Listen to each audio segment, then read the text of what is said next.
Hello दोस्तों, कैसे हैं आप सब। आई होप कि आप इस मुश्किल घड़ी में ठीक होंगे और आपका परिवार भी ठीक होगा। दोस्तों, अभी देश में जिस वायरस का प्रकोप है, इसके बारे में आपको दोबारा बताने की जरूरत नहीं है। इस वायरस की वजह से आज सब कुछ बंद पड़ा हुआ है, पूरी दुनिया परेशान है। आज सबके दिमाग में दो बड़े सवाल हैं। पहला ये कि कब खत्म होगा ये वायरस, और दूसरा ये कि जब ये वायरस खत्म होगा तो उसके बाद देश का क्या होगा। इस वायरस का कितना असर हमारे देश की इकोनॉमी पर पड़ने वाला है। दोस्तों, ये बात तो हम सब जानते हैं कि इंडिया एक डेवलपिंग देश है, यानी कि हम अभी भी पूरी तरह से डेवलप नहीं हो पाए हैं। लेकिन जब भी किसी डेवलपिंग देश की अर्थव्यवस्था को तकरीबन 1 महीने का ऐसा ब्रेक लगता है तो परेशानियां बहुत बढ़ जाती हैं। फिलहाल तो पूरी दुनिया ही परेशान है। लेकिन दोस्तों, सवाल यही है कि अगर इस वायरस को रोकने के लिए देश के प्रधानमंत्री जी इस तरह का कदम नहीं उठाते तो फिर हमारे पास विकल्प क्या होते। क्या वायरस को इग्नोर करके काम करते रहते?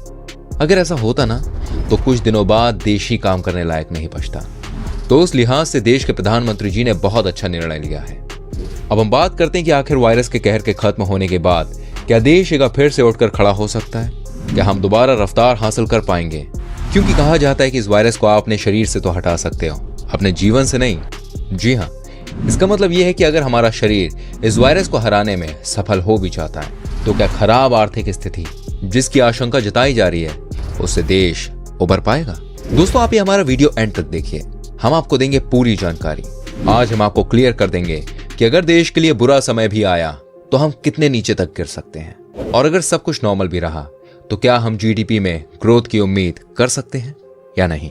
सारे सवालों के जवाब आपको मिलेंगे इस वीडियो में। दोस्तों, अभी ये वायरस हमारे देश में दूसरी स्टेज पर है। आई होप कि इस वायरस को हम सब मिलकर यहीं खत्म कर देंगे। लेकिन अगर नहीं बच पाए तो भी मैक्सिमम ये वायरस 5वें स्टेज तक जा सकता है, और उसके बाद तो इसे खुद खत्म होना ही है। लेकिन अब देश के साथ 5 चीजें हो सकती है जिसे आप ध्यान से सुनिएगा। नंबर 1, देश का मार्केट प्रोग्रेस कर सकता है। इसका मतलब ये हुआ कि अचानक की मार्केट में बूम आ जाए, देश के मार्केट में जबरदस्त उछाल आ जाए, लोग अपनी जेब से पैसे निकालने लग जाएं, खूब शॉपिंग करने लग जाएं। लेकिन फिलहाल इस पैंडेमिक से उबरने के बाद ये होता हुआ संभव नहीं नजर आ रहा। लेकिन अगर दुनिया में किसी देश की इकोनॉमी के साथ ये हो सकता है तो वो सिर्फ और सिर्फ अपना इंडिया है।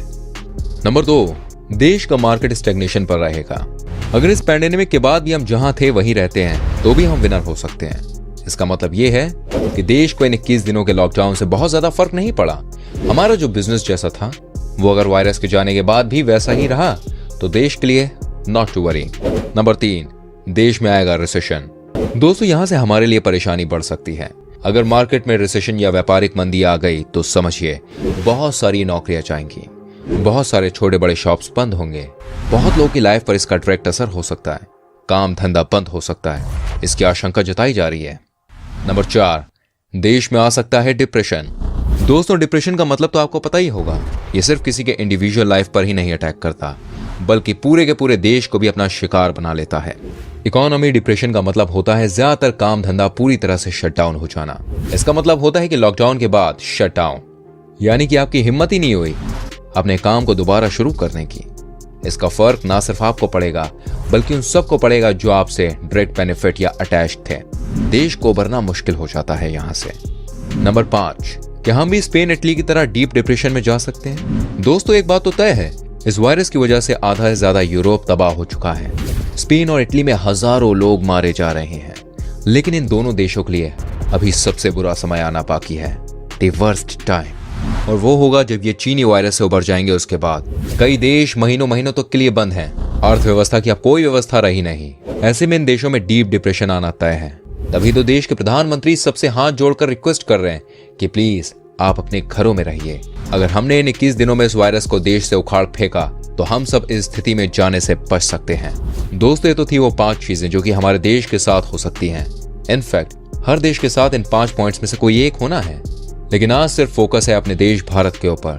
चलिए दोस्तों, आपको सरल भाषा में समझाता हूँ। आपको मैं ग्राफ के जरिए समझाता हूँ, शायद आप चीजों को बेहतर तरीके से जान पाए। जिसकी बात मैंने आपसे की थी, अगर देश बाउंस बैक करता है तो वो कैसे हो पाएगा। इस ग्राफ के जरिए आप समझिए। ये है वी शेप, यानी कि victory, victory for you, victory for me and ultimately huge victory for our nation. इसका मतलब ये हुआ दोस्तों, मार्केट वी शेप की ही तरह इस लॉकडाउन से नीचे तो आएगी, लेकिन फिर अचानक ही ऊपर की तरफ गोली की रफ्तार में चली जाएगी। पता नहीं क्यों, पर मुझे ऐसा लगता है कि भारत के साथ यही होने वाला है और मे बी हम डबल स्पीड से बाउंस बैक करें। यह है यू शेप यानी कि अल्टीमेट। जी हाँ दोस्तों, अगर इंडियन मार्केट ने यू शेप की तरह बिहेव किया तो मतलब है मार्केट नीचे आएगा, कुछ दिनों तक नीचे ही रहेगा और अचानक ही आपको ग्रोथ इस मार्केट में दिखने लगेगी। हालांकि इसकी स्पीड उतनी नहीं होगी जितनी की वी शेप में हमने देखी थी। और तीसरे नंबर पर है एल शेप यानी कि लास्ट। जी हाँ, मार्केट ने एल शेप की तरह बिहेव किया तो समझिए ये ग्राफ नीचे आया और दोबारा कभी उठा ही नहीं। इसे कहते हैं डिप्रेशन। आई विश हमें ऐसे दिन देखने को ना मिले। लेकिन दोस्तों, ये भी जानने की कोशिश करते हैं कि आखिर इंडिया की हालत जीडीपी के मामले में कुछ पतली नजर क्यों आ रही है, क्योंकि देश उस रफ्तार से ग्रोथ नहीं कर पा रहा है जैसा कि करना चाहिए था। आखिर क्या वजह हो सकती है इसकी? आखिर क्यों देश जीडीपी में पिछले 2 सालों से थोड़ा पिछड़ रहा है? सबसे पहले तो ये जान लीजिए कि जीडीपी किसे कहते हैं। जीडीपी को सबसे पहले अमेरिका के एक अर्थशास्त्री साइमन ने 1935 से 1944 के दौरान इस्तेमाल किया था। इसका मतलब है ग्रॉस डोमेस्टिक प्रोडक्ट, यानी कि जीडीपी किसी भी देश की आर्थिक सेहत को मापने का पैमाना या जरिया होता है। आपको मैं बता दूं कि भारत में जीडीपी की गणना प्रत्येक तिमाही में की जाती है। जीडीपी का आंकड़ा अर्थव्यवस्था के प्रमुख उत्पादन क्षेत्रों में उत्पादन की वृद्धि दर पर आधारित होता है। जीडीपी के तहत कृषि, उद्योग और सेवा 3 प्रमुख घटक आते हैं। इन क्षेत्रों में उत्पादन बढ़ने या घटने की औसत के आधार पर जीडीपी दर तय होती है। दोस्तों, जीडीपी को 2 तरह से प्रस्तुत किया जाता है, क्योंकि उत्पादन की कीमतें महंगाई के साथ घटती बढ़ती रहती हैं। ये पैमाना है कंटेंट प्राइस का, जिसके अंतर्गत जीडीपी की दर व उत्पादन का मूल्य एक आधार वर्ष में उत्पादन की कीमत पर तय होता है। जबकि दूसरा पैमाना है करंट प्राइस, जिसमें उत्पादन वर्ष की महंगाई दर शामिल होती है। दोस्तों, देश की तमाम बैंकों की हालत बहुत अच्छी नहीं है, ये बात हम जानते हैं। इससे ये हुआ कि बैंकों ने बड़े बड़े सेक्टर्स को लोन देने से साफ मना कर दिया है। लेकिन यहाँ पे खास तौर पर रियल एस्टेट सेक्टर की मैं बात करना चाहूंगा, क्योंकि इस सेक्टर ने सबसे ज्यादा निराशाजनक परफॉर्मेंस दिया है। हुआ ये कि बैंकों ने रियल एस्टेट कंपनी को एक भी पैसा लोन में नहीं दिया। अब सारे रियल एस्टेट की कंपनियों ने ये लोन लिया NBFC से, यानी कि नॉन बैंकिंग फाइनेंशियल कंपनी से। बिल्डर्स ने मकान तो तैयार कर दिए, लेकिन खरीदार एक भी नहीं मिला। इसका असर ये हुआ कि builders non banking financial company का कर्ज चुका नहीं सके, जिसकी वजह से सारी कंपनियां खत्म हो गई। आज हमारे देश में तकरीबन 6 लाख मकान बनके तैयार हैं, लेकिन उसको कोई खरीदने वाला नहीं है। दोस्तों, अब ये जानने की कोशिश करते हैं कि क्या भारत को इस वायरस की वजह से फायदा पहुंच सकता है, जिसे हम इंग्लिश में कहते हैं someone's pain is someone's gain।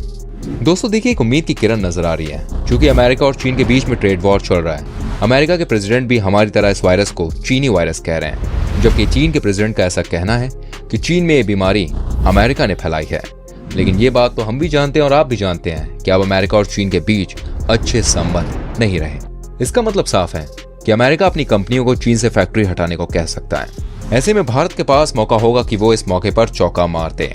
अगर चीन से पलायन कर रही कंपनियां भारत आ जाती हैं तो फिर खेल बिल्कुल पूरी तरह से बदल सकता है। और एक बात तो तय है कि आज हर देश चीन को शक की नजरों से देख रहा है।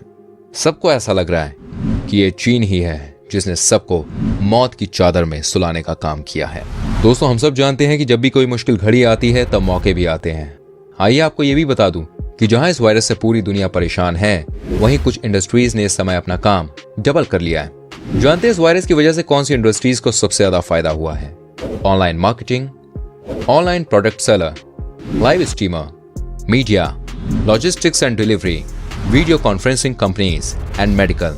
जी हाँ दोस्तों, ये कुछ ऐसे बिजनेस रहे हैं जिनकी आगे बढ़ने की रफ्तार वायरस से भी तेज रही। लेकिन वहीं कुछ ऐसे बिजनेस भी हैं जिनको काफी नुकसान हुआ, जैसे कि travel and tourism, air space and food sector. दोस्तों, आप आने वाले कुछ दिनों तक कहीं बाहर घूमने नहीं जाना चाहेंगे। दुनिया भर की फ्लाइट अभी बंद है, जिसकी वजह से बहुत भारी नुकसान हुआ है। और तीसरा है फूड सेक्टर, जो कि हमेशा से बूम कर रहा था। इस सेक्टर के लोगों को भी काफी तकलीफ हो सकती है। पैंडेमिक खत्म होने के बाद भी ये कहना मुश्किल होगा कि लोग बाहर निकल कर आएंगे और खाना खाएंगे।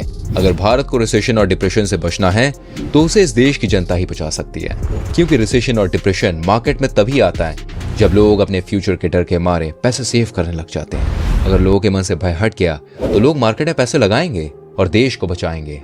लेकिन अगर पैसे लोगों ने दबा लिए तो हालात खराब हो सकते हैं।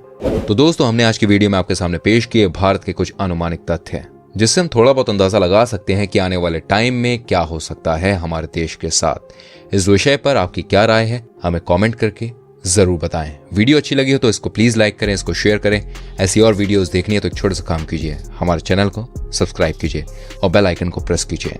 मिलूंगा आपसे अगली वीडियो में। अपना बहुत ख्याल रखिए, हाथों को धोते रहिए। Take care.